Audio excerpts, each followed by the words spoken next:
Metro, I'll go back with another mother love. You already know the deal. Grab your smoke, grab your drink, and lock with your boy because we're back with another one. Now, this one's going to be a tad bit different. Let's keep it 100 all day, every day. Now, there's a lot going on in the news, whether it's Biden, whether it's Kamala Harris, whether it's Pelosi. There's always one of them in the news being talked about, being covered, this, that, the other, right? We know that. That's nothing big. We're not talking about that. But what we are talking about is Kamala Harris met with met with several black female activists for a private meeting in her ceremonial office, including an activist who directed an expletive towards white women in a public Zoom call just last year. Now, the headline says, VP Harris meets with activists who said fuck white women. Berry also said that her group has got to get real serious about getting Harris in the Oval Office. Now, I think we all know that Kamala Harris ever getting any closer to the presidency than she's already at is slim to fucking none. I don't know if this group realizes when Kamala Harris ran, she could barely get people in California to vote for her. And that's because, I mean, her record on keeping people in jail, especially black people, it's fucked up. And you can't just run away from that. Now, these activists met with Harris. The black women leaders and allies, including Cora Masters Berries, a donor to President Biden and appointee to D.C. Mayor Muriel Bowser, and Melanie Campbell, who lead the National Coalition on Black Civic Participation. During the private meeting, Harris heard ideas from activists regarding civil rights and voting issues. Now, the voting issues thing is kind of funny. Now, the article I'm reading is from Fox, and it gives you a link to her individual contributions. It shows you what she contributed, who she contributed to, not how much, or maybe it does say how much, but that's not what we're going for. But the Boast for Congress, Biden for President, Biden Victory Fund, Hillary for America. Now, I bet she really got mad at the Hillary when she lost. But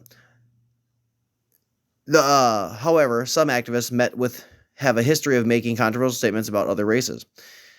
Cora Masters Berry said fuck white women in a November 2020 Zoom call with Campbell before correcting herself. Excuse me, forget the white women. They're going to do what the white men tell them to do. They'll be smiling in their faces. They want to stay in charge, Berry continued, with Campbell reacting affirmatively in the background. I don't care nothing about them. We got to do what we got to do. She also attacked supporters of then President Trump, comparing them to the Ku Klux Klan by saying, I'm not saying everyone who voted for Trump is wearing a white sheet, but they got one in their closet and it comes out when we start messing with economic value or the balance of power.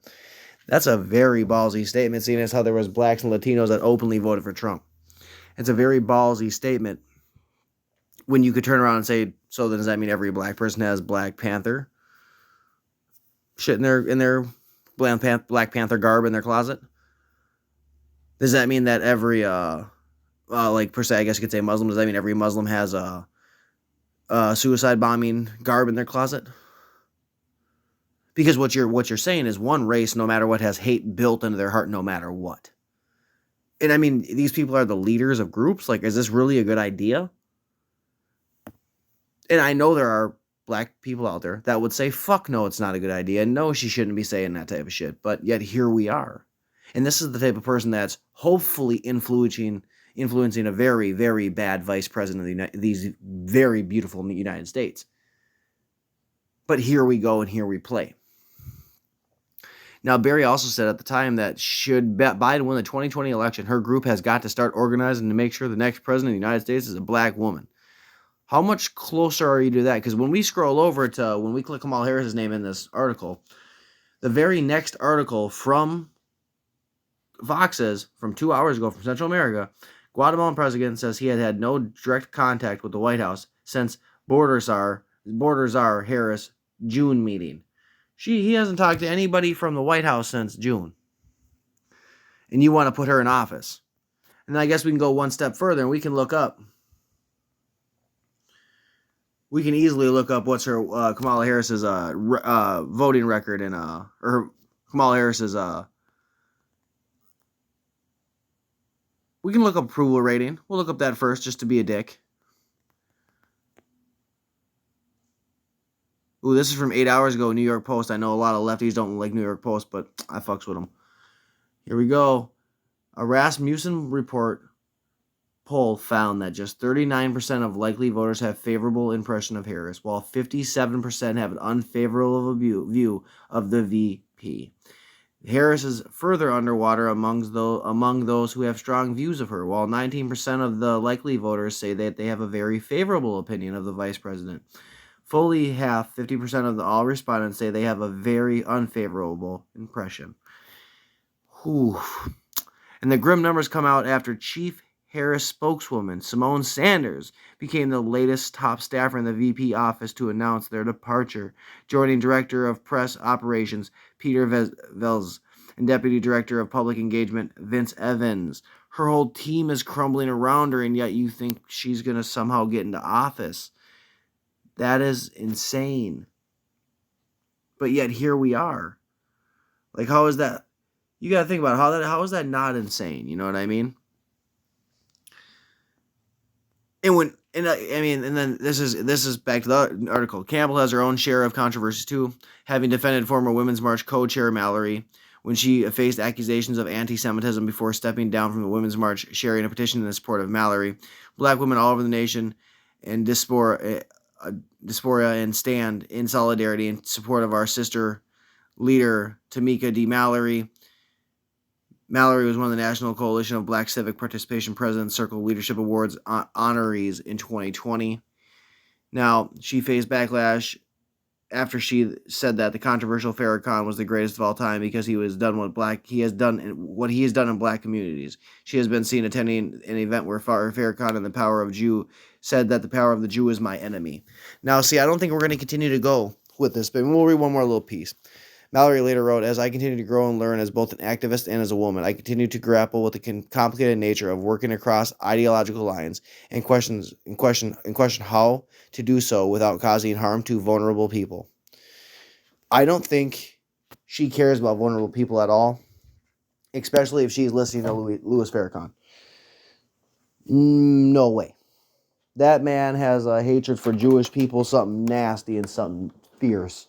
And yet he's supposed to be somehow respected and liked across the scheme of things. No, that's not how that works. And I think they see that. And that's why her backing him and going to the events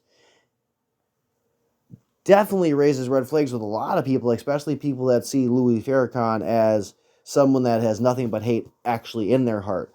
Unlike what Campbell and others project onto the white community, such as Cora Masters Berry saying, fuck all white people. They're all evil. They all listen to the white man tells them to do.